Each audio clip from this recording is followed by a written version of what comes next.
waktu itu tiangnya kena, motornya ada, korbannya itu ada. Sebetulnya dia pernah berkomunikasi dengan tim pencari fakta yang dipimpin oleh Ibu Elsa. Nggak benar siapa dia? Nambah lagi saksi yang melihat pemindahan korban dari tempat pembantaian ke tempat flyover.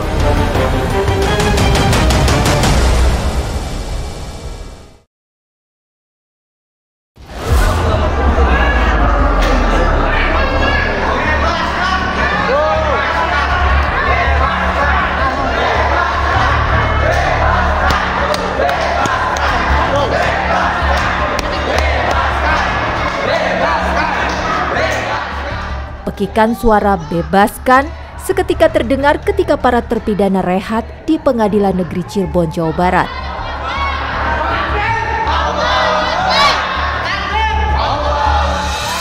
Ada yang sebenarnya daripada yang sebenarnya. Silakan dulu Pak. Baik, silakan dari Hari itu, kuasa hukum mendatangkan saksi sidang yang bisa menjelaskan peristiwa 2016 lalu. Salah satunya adalah Liga Akbar yang saat malam kejadian sempat bersama Eki. Kepada majelis hakim, Liga Akbar bercerita bagaimana dirinya mengetahui Eki tewas. Kabarnya sudah nggak ada, sudah kecelakaan. tanggal 27? Ya betul. Malam minggu? Ya. Nah, jam 11 bagaimana saudara dapat kabarnya? Itu udah tersebar di media, bukan di media sih Pak, di BBM. Di BBM, dari teman saya juga, dari ketua organisasi pun dia mengabarkan Bahwa meninggal, kecelakaan. disebut kecelakaan. Ya. Terus apa yang saudara lakukan? Saya langsung ke rumah sakit Cermai dulu Pak. Sempat berhenti di situ menanyakan ada korban kecelakaan atau tidak ada. Terus saya melanjutkan ke rumah sakit Gunung Jati, itu udah ramai keadaan. Apa yang saudara lihat? Saya lihat di situ udah ramai banget, mobil polisi juga udah banyak banget di situ. Terus ketemu dokter, ditanyakan apakah ini benar saudara Muhammad Rizky. Saya katakan benar Pak. Terus dari situ juga langsung ke ruang IGD melihat almarhum Vina. Liga Akbar kemudian menjelaskan bahwa awal kematian Eki merupakan kecelakaan lalu lintas. Awalnya kecelakaan, setelah 3 hari dimakamkan, pas keluar kesurupan itu semua berubah menjadi pembunuhan. Termasuk saudara? Ya saya sih emang ngiranya emang kecelakaan Pak. Kenapa jadi pembunuhan? Apa gara-gara karena kesurupan semua jadi berubah pembunuhan itu Pak? Hanya dalam hitungan hari, kasus kecelakaan lalu lintas Eki dan Vina berubah menjadi kasus pembunuhan. Usut punya usut, kasus pembunuhan Eki dan Vina berawal dari kesaksian 2 orang, yaitu Aep dan Dede. Demi Allah, saya bersumpah bahwa saya Di hadapan majelis hakim, Dede Riswanto yang telah mengakui ikut jadi bagian dari rekayasa kasus kemudian menjelaskan kronologi Aep melaporkan para terpidana. Apa yang saudara dengar tanggal 27 sudah masuk? tidak dengar kejadian Aep sih Pak. Apa kejadiannya? Aep katanya digerebek sama warga sekitar karena bawa perempuan di situ Pak. Mendengar Aep digerebek warga sekitar karena membawa perempuan. Iya, Kapan itu kejadiannya? Cerita pagi hari bilangnya ya kemarin lah Pak. Kemarin, Iya, berarti tanggal 26 apa 25 kejadiannya? Ya kurang lebih ya tanggal 25 26, soalnya nggak tanggal juga Pak. Bilangnya kemarin aja Pak gitu. Oke, karena saudara masuknya di tanggal 27 ya. Jadi bilang kemarin. Kemudian apa yang diceritakan Aep? Ya saya bawa perempuan ke sini katanya digerebek sama warga sekitar katanya Pak. Terus saya dipukuli sama warga sekitar. Kepada majelis hakim, Dede menceritakan bahwa pada tanggal 27 Agustus 2016, dia dan Aep tidak melihat apa-apa.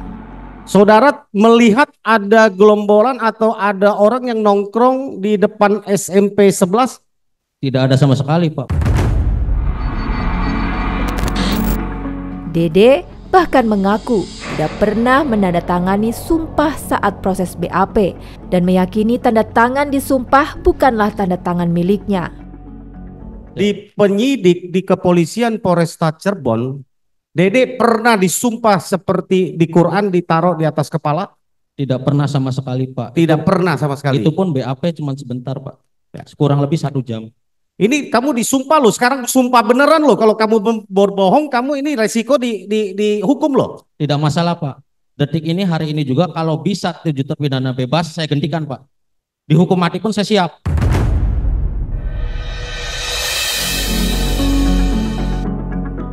Kesaksian demi kesaksian kemudian berlanjut pada sidang 18 September 2024. Salah satu saksi mata yang melihat kondisi Eki dan Vina pasca kecelakaan kemudian dihadirkan oleh kuasa hukum. Adalah Oki Priando, seorang warga yang malam itu berada tidak jauh dari TKP. Kepada TV One, Oki Priando menjelaskan apa yang dia lihat pada malam kejadian. Jadi saya tuh di dekat bengkel, Mbak, turunan sebelah kiri. Mas, itu di atas ada orang kecelakaan, orang 2, cepet tolongin, kayaknya sih masih hidup. Saya sama Yayan ngecek ke atas, naik motor itu tuh. Iya, ke TKP. Di situ udah ada orang 4 atau 5 gitu. Ya sebelum polisi datang nggak ada yang berani ngedekat ke lokasi mayat itu, nggak ada. Itu tolong dibalik, kan posisinya apa? Tertelungkup tuh, Mbak.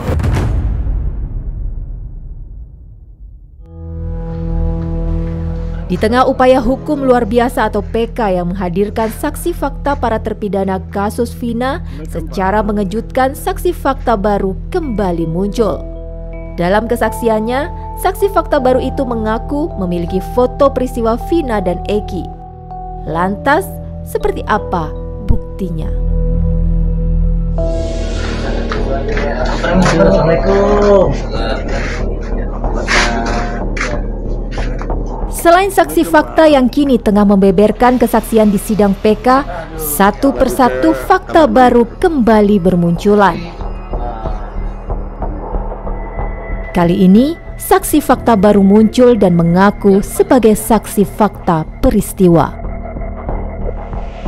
Adalah Nasruddin.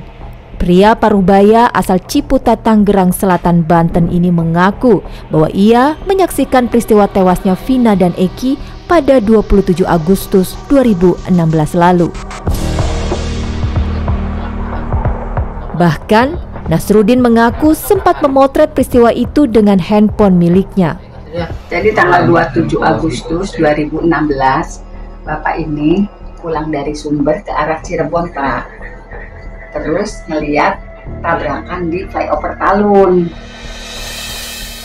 Bu Titin, saya serahkan HP ini yang dulu pernah saya pakai untuk foto di kejadian peristiwa kecelakaan di Talun. HP ini nggak ada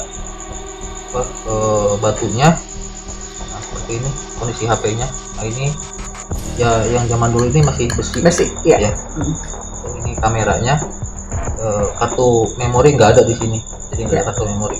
Mudah-mudahan ini bisa terbuka dan bisa dijadikan bukti yang bermanfaat. Amin, amin. Ini mudah-mudahan kita upayakan. Nanti saya mungkin serahkan ke Pak Deddy Mulyadi yang akan mencari ahlinya untuk bisa membuka handphone ini.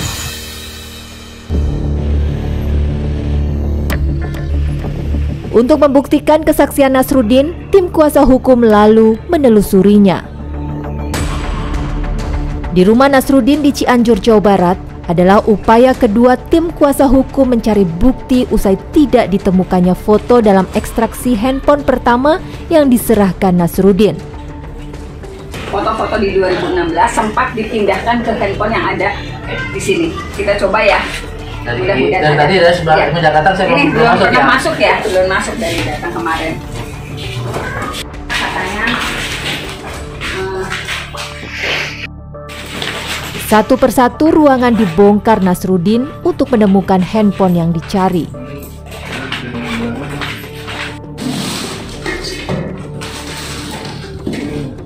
Alhamdulillah.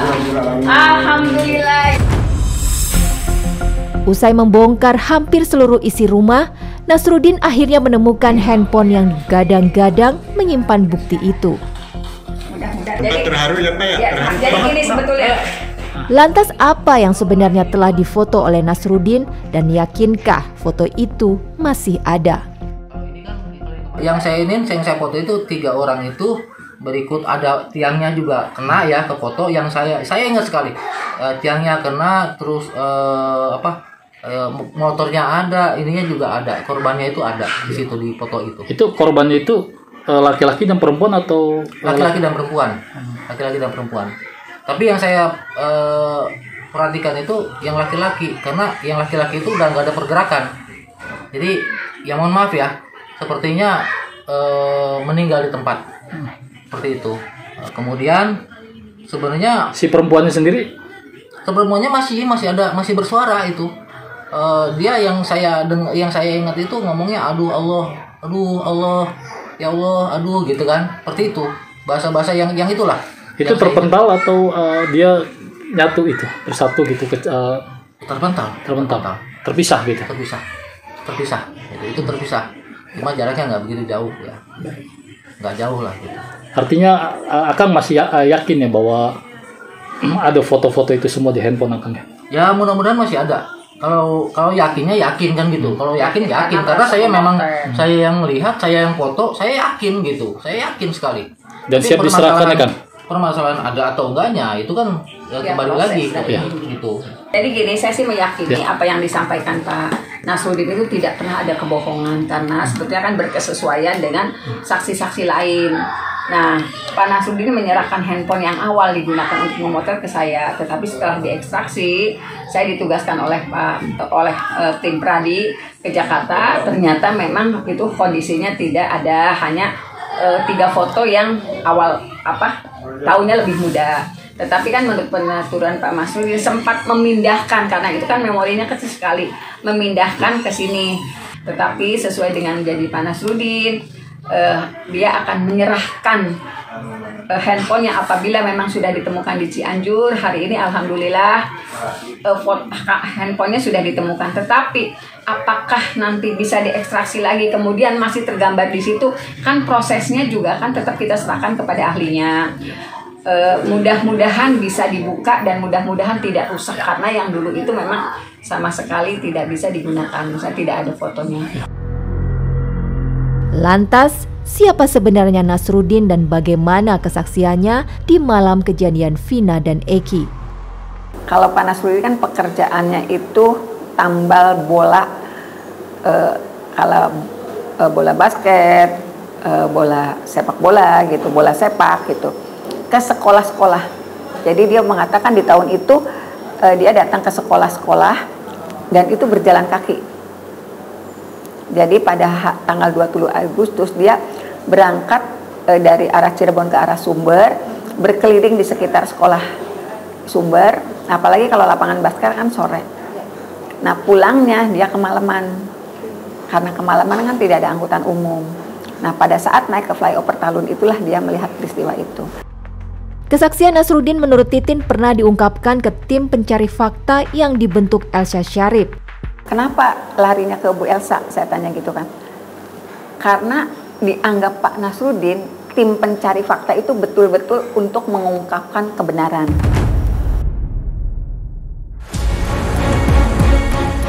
Bongkar bukti, saksi fakta, dan alibi. Temuan bukti handphone milik saksi Nasruddin yang mengaku sempat mendokumentasikan peristiwa Vina dan Eki di tahun 2016 silam ternyata tak ada. Meski demikian, kesaksian Nasruddin diyakini kuasa hukum terpidana memiliki kesesuaian dengan saksi peristiwa lain. Sebelumnya, saksi fakta Nasruddin bercerita tentang apa yang dilihatnya di malam kejadian Vina dan Eki. Dalam jalan, sebenarnya awalnya itu saya jalan dari Sumber ya. Dari Sumber menuju ke daerah kota atau Cirebon kota.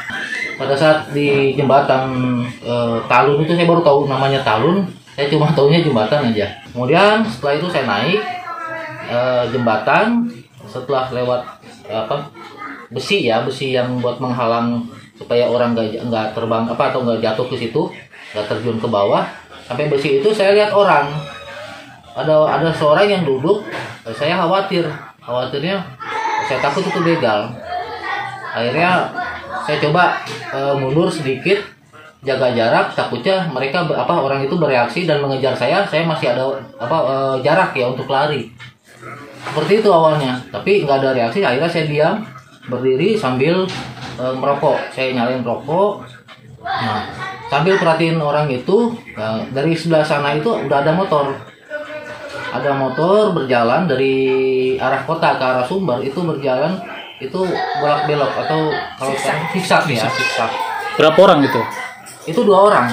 Satu Awalnya motor. saya nggak tahu ya. Motor ya? Satu motor. Awalnya nggak tahu berapa orang, tapi begitu sudah kejadian kecelakaan baru tahu itu berdua boncengan.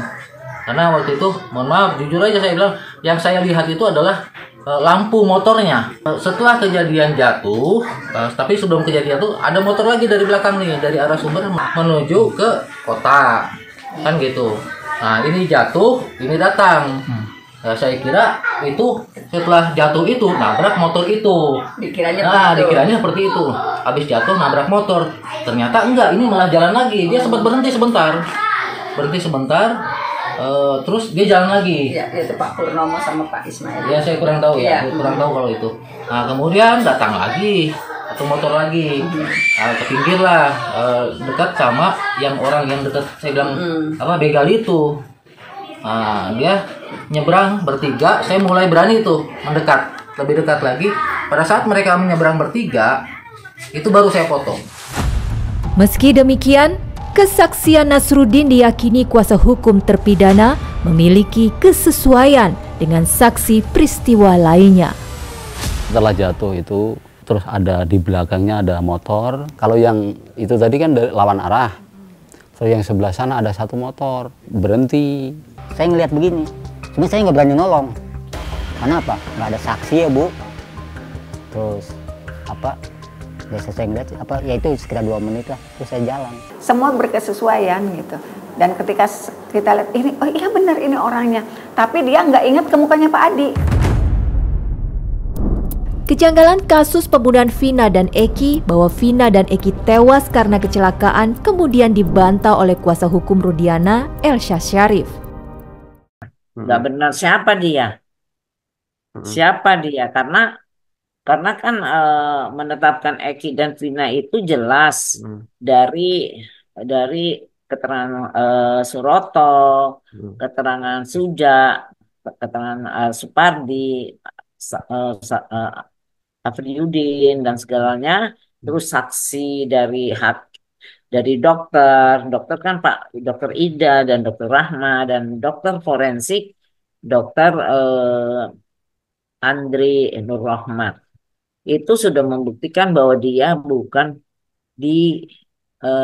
korban kecelakaan.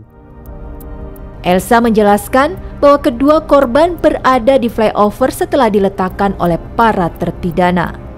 Itu mulai dari awal Suroto dan kita melihat ada 2 saksi yang mengetahui memindahkan saksi korban itu ke flyover dalam keadaan berdarah-darah dari tempat pembantaian. Karena kalau mereka ditinggalkan begitu saja, nantinya mereka ketahuan cepat karena polisi tahu oh ini di pembunuhan. Jadi ini orang licik. Karena itu kalau bohong pun nggak aneh bagi saya. Jadi dia pindahkan untuk memberi alibi bahwa itu kecelakaan. Terlepas dari upaya mencari bukti baru untuk memperkuat saksi fakta dan alibi, kasus kematian Vina dan Eki diyakini tim kuasa hukum terpidana kasus Vina akan terang benderang. Hal tersebut diyakini setelah salah satu tim kuasa hukum terpidana mengaku telah didatangi yang diduga tim bentukan Mabes Polri dengan kesimpulan hasil investigasinya. Terima kasih juga Bapak Kapolri, ternyata ada beberapa kali pertemuan dengan tim sus yang dibentuk oleh Bapak Kapolri. Benar Mbak Titin, ini kecelakaan lalu lintas. Lantas, Akankah keyakinan itu menjadi nyata dan membawa bebas para terpidana kasus Vina? Kita tunggu saja, karena sidang upaya hukum luar biasa masih terus berjalan.